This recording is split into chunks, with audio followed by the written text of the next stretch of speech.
The Kasarani Stadium that got a facelift to host the 2017 World Under-18 Athletics Championships impressed the CAF inspectors, while Nyayo National Stadium, Kipchoge Keino Stadium and the Kinoru Stadium did not pass the mark. But how had the previous football regime, led by Sam Nyamoya, planned to tackle the stadium issue? The Jubilee government also had in their manifesto, which assisted me so much, and that's what I carried actually, the CAF. There was, in the manifesto, they want to build 4 stadiums in the country. And that's all we needed. The 2013 Jubilee Manifesto that promised 5 stadiums coming back to haunt and question Uhuruto's commitment to sports.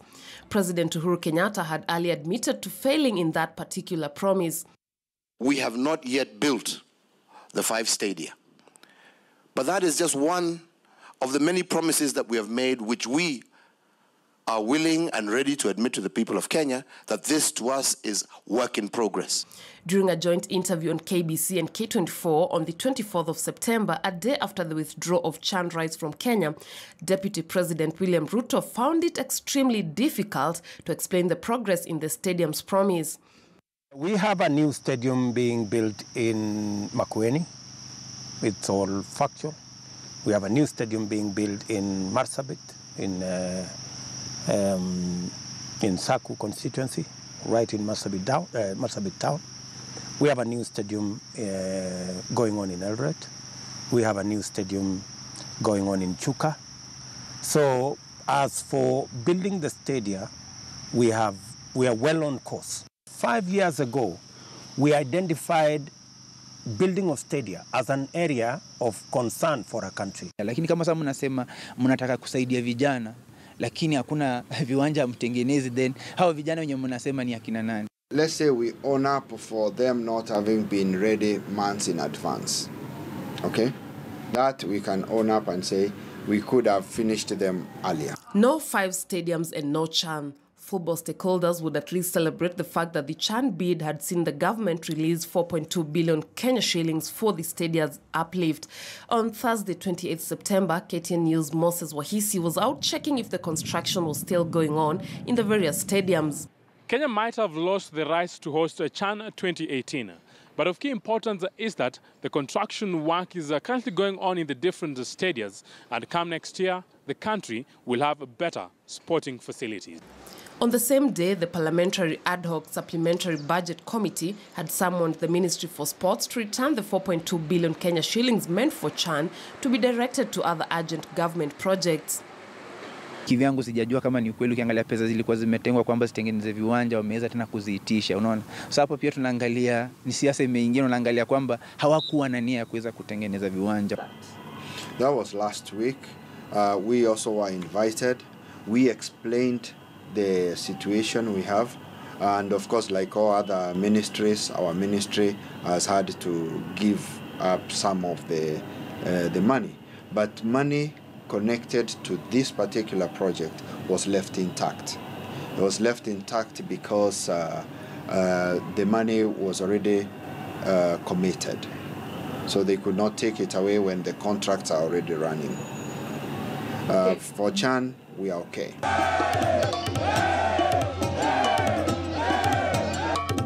Kenya was stripped of the rights to host the 2018 African Nations Cup due to political reasons and unpreparedness.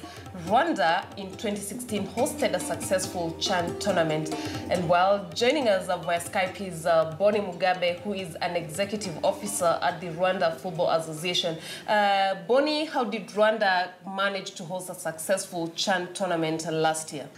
Initially, we had the 4 stadiums that we used to host the CAF U17 tournament in 2011.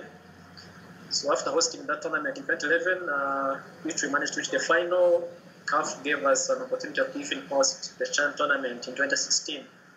So basically, by the time we are given to host the Chan tournament, we had the stadiums in place. The only thing we had to do was to rehabilitate or renovate those stadiums from Amahoro Stadium, which was the main stadium, to Nyamirambo Stadium, to Rubavu Stadium, and even Huye Stadium.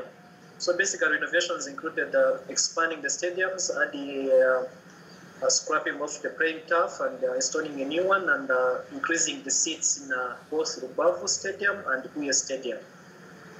So basically, we started our preparations in April 2015. That's because I remember that's when CAF came for their first inspection visit, and all the way, every after 2 or 3 months, they would come for another inspection. So we were able to reach the month of November. All our stadiums were ready to host the tournament, which was due in January 2016. Well, it shows how far we have come to be able to host CHAN successfully. And we have had people come from across the continent, and they have been happy to be here to watch and rejoice around football. I'm sure the teams from different countries have also been happy to participate. The organization of CHAN in Rwanda was superb. And one thing I can tell you, the organization of any tournament, the government must be fully involved. President Kagame was fully involved with the organization of CHAN in Rwanda. That is why you see even stadiums were completed 6 to 7 months before. Kenya did not make it as a case study to go and know from Rwanda, how did you make this thing successful? Conspicuously missing from the CHAN headlines was the Sports Cabinet Secretary, Dr. Hassan Wario, who is yet to make any public appearance or statement since the CHAN withdrawal. Where is the Sports CS? The last time when we had that press conference, he was in Mombasa for the Tongil Mundo exercise that was taking place here. And most of the other times he is with us, he is here. Now, I don't know. Why is he so quiet? Why is he? I mean, people want... Here's the thing. I mean, if people feel they're not being addressed, if people feel that the person who should be giving us answers is not telling us what's going on, or is not telling us the way forward, then I mean, what are we doing? Why are we here? So please just speak for him. Can I promise to try and bring him up? Because I have tried. I will try to help access him if that is a challenge. But also I think he has been quite busy. I can only take responsibility for things that I have full control. Some things I can't take responsibility because even if I try to change them, I might not have the authority or the mandate to. Players, the biggest losers, were almost forgotten on the headlines. Kenya has never qualified for CHAN. Tusker FC's captain and Kenya Football Welfare Association President James Ituma speaks. CHAN is like African Cup of Nations for the local players, and we had that chance to host and to give some opportunity to the guys maybe who doesn't make to the national team when we play the qualifiers matches, but it was beyond the players, and it was about planning, and it just shows how we have let me say leaders who doesn't value football. Kenya was supposed to be hosting it, so basically the Kenyan team was going to play, but now that is gone. Look at how many players moved to Europe after the CHAN 2016 in Rwanda. There were very many players. This was an opportunity for Kenya players to be seen at home. It was a big moment for me, especially since I came to into this industry about 1.5 years ago. So I was waiting for this because it was a big opportunity for me to do something that I've been waiting for so long. And hosting CHAN and reporting, I even saw myself being at Kinoru Stadium reporting about CHAN, which unfortunately will never happen. So for journalists and also for football stakeholders, it is a disappointment. Kenya is currently set to host the Central and East Africa Football Tournament CECAFA in December. Kenya's ability to host the tournament has taken over the headlines from CHAN. Lynn Washura for Behind the Headlines.